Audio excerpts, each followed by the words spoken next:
everyone, and welcome to Lesson 2 on the Roman civilization. This video is entitled Government. Government of the Republic.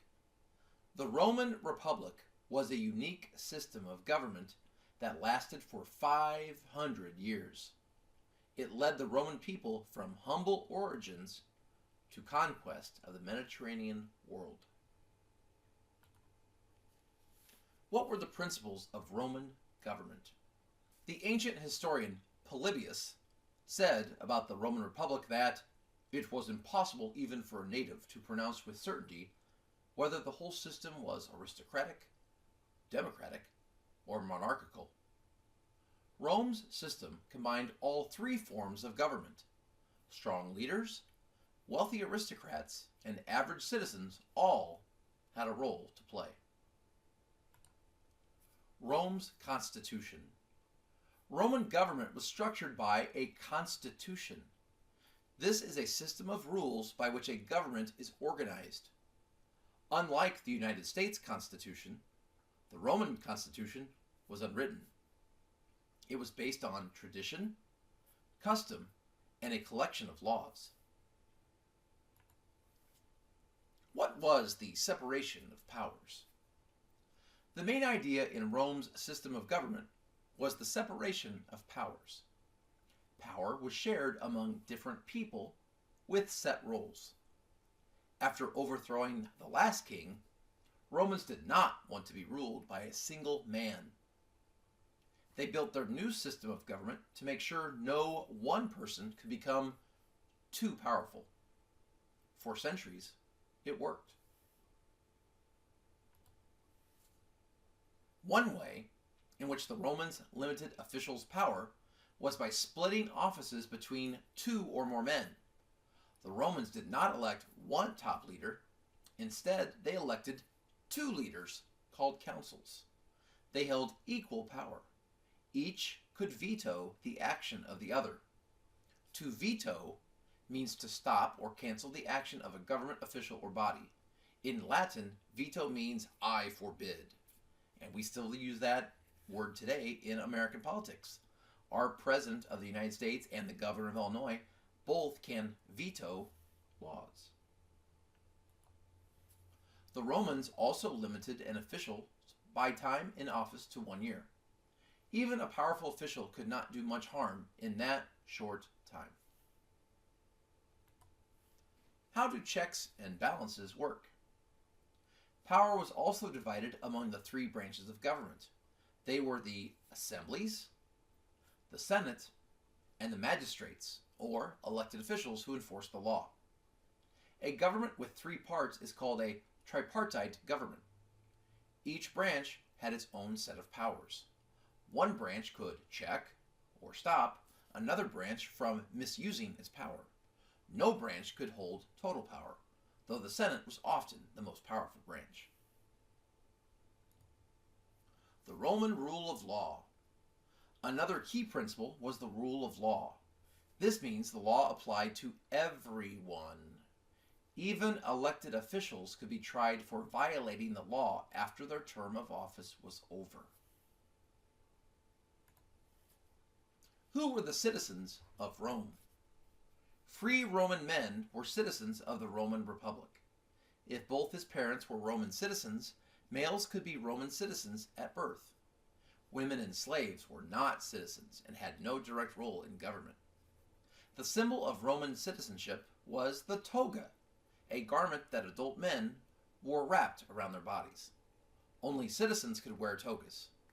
Citizenship could also be granted by the Roman people and later on by generals and emperors. Rights and responsibilities. Roman citizens had the right to a trial. Any adult male citizen had the right to vote. He had to pay taxes. Citizens also were obligated to serve in the military and in Roman courts as legal guardians, witnesses, jurors, or judges, both at their own expense. Roman culture stressed civic duty, meaning the responsibility of a citizen. Patricians and plebeians. Roman citizens were divided into two orders. One was the patricians, members of the oldest families in Rome. They were usually wealthy. In the early days of the Republic, they may have controlled all government offices. The other order was made up of the plebeians, who were a majority of Romans. They did not come from famous old families like the patricians. Most were common farmers or artisans. However, some plebeians were wealthy. The plebeians forced patricians to open up political offices to them. According to Roman tradition, they did so by going on strike. During a war, the plebeians walked out of the city and sat down on a nearby hill. Rome could not fight on without them, so the patricians had to give in. What did the assemblies and the Senate do? Patricians and plebeians alike had a role to play in Roman government. The assemblies. Assemblies of Roman citizens were the democratic part of Roman government. All adult male citizens could participate in assemblies, though the vote of the wealthy usually counted for more than those of the poor. At assemblies, Roman citizens elected officials and passed laws. This was a form of direct democracy like the assembly in Athens. However, the power of the assemblies was checked by the powers of the Senate and of elected officials. The Senate. The Senate was the part of Roman government that worked like an oligarchy. It was made up of the wealthiest and best known older Roman men, often former magistrates. Senators were chosen by an official called the censor. They did not represent the people. They were supposed to guide the state. Rich, older senators were thought to be wiser than other citizens. The Senate advised the assemblies and magistrates. Its advice was almost always followed. It also ran foreign policy and decided how to spend the state's money. It was the most powerful part of the Roman government. Who were the magistrates? The Romans elected a number of powerful magistrates. The power of these high officials made them almost like monarchs. Magistrates were wealthy men. Their ancestors had usually held high offices. For men from elite families, politics was a key part of life. Politicians usually moved from lower offices to higher offices. This path was called the race of honors. It changed over time, but by the later years of the Republic, it followed a standard form. What were the lower offices? The race of honors started with the lowest office, the quaestor. Quaestors were accountants who kept track of the state's money.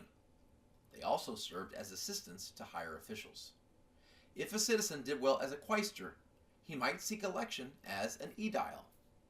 Aediles were in charge of holding festivals and maintaining public buildings.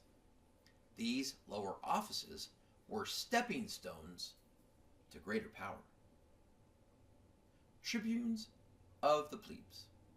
Plebeians could run for the powerful office of tribune of the plebes before moving on to higher offices. Tribunes acted as the protectors of the plebeians. Sometimes they even took radical or revolutionary positions. Tribunes had the right to veto any law or the action of any magistrate. The veto gave the tribunes great power over all other parts of the government. It was also strictly forbidden to harm a tribune or stop him from doing his job. Praetors and consuls. After serving as an aedile or tribune, men could try to be elected as a praetor. Praetors judged cases, managed the city of Rome, and led armies in times of war. After serving as a praetor, a politician could be elected consul. The consuls were the top officials in the Roman Republic. Their most important job was to lead the army. They also presided over the Senate and assemblies and were the highest judges. Consuls and praetors had visible symbols that showed their authority. They wore special togas and sat on ivory chairs. They were followed around by bodyguards called lictors. The lictors carried the consuls or praetors' fasces, a symbol of power. Dictators. In the modern world, when we call someone a dictator, we usually mean that he is a cruel tyrant, like pictured below with Mussolini, Hitler, and Stalin. But in ancient Rome, a dictator was an important public official. The Senate could vote to name a dictator in times of great emergency. Dictators held complete power, but only for a limited time. They served for a maximum of 6 months. A man named Cincinnatus was one famous dictator. Cincinnatus was working his farm when he heard that he had been chosen dictator. He quickly defeated Rome's enemies, resigned his office, and went back to his fields. He was thought of as a model citizen. We have a model citizen like Cincinnatus in our American history, and his name, George Washington, who we will study next semester after winter break. How did the Romans set an example? The Roman Republic was the most successful and long-lasting republic until modern times. The writers of the American Constitution knew a great deal about Roman history and government. They followed the Roman example in many areas. For instance, like Roman citizens, American citizens have the right to vote and stand for office. The United States government has 3 separate branches with separate powers, like the Roman Republic had. Checks and balances limit the power of each branch. The rule of law applies equally to every American, as it did to every Roman citizen. Like tribunes of the plebes, presidents have the power to veto laws. The United States has a Senate, as ancient Rome did. Still, many parts of American government are different. As you read, the Roman Republic did not have a written constitution, while the United States does. Ancient Rome also practiced forms of direct democracy. In contrast, the United States practices representative democracy. Roman citizens voted directly on laws. In the United States, laws are usually passed by representatives elected by the citizens. In the United States today, women participate equally in the government. In ancient Rome, women did not have a role in politics. While slavery has been illegal in the United States since the 1860s, many people in ancient Rome were slaves who had no political rights. And to close out, before I give you the assignment, here is a funny haha, Roman columns for those times when you need to raise the roof.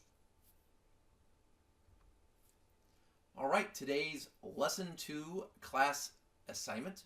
This is your exit ticket for the day. Once again, you have one of 2 tasks that you can pick from. The yellow one on the left or the blue one on the right. And no, the left one is not pink, as a couple of students yesterday tried to tell me. Ha ha ha. Task number 1.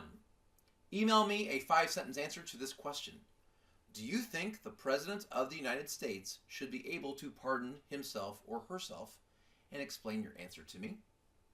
Or task number 2, once again in a 5-sentence answer. The typical senator in the United States is 12 times richer than the typical American household. What do you think about that? Do you think that makes for a good representative government of average Americans? And explain your answer on that one. And as always, please remember this is a grade that is going in Power School, so make sure you're staying on top of these exit tickets. Thank you so much for watching, and have a great day and a fantastic weekend.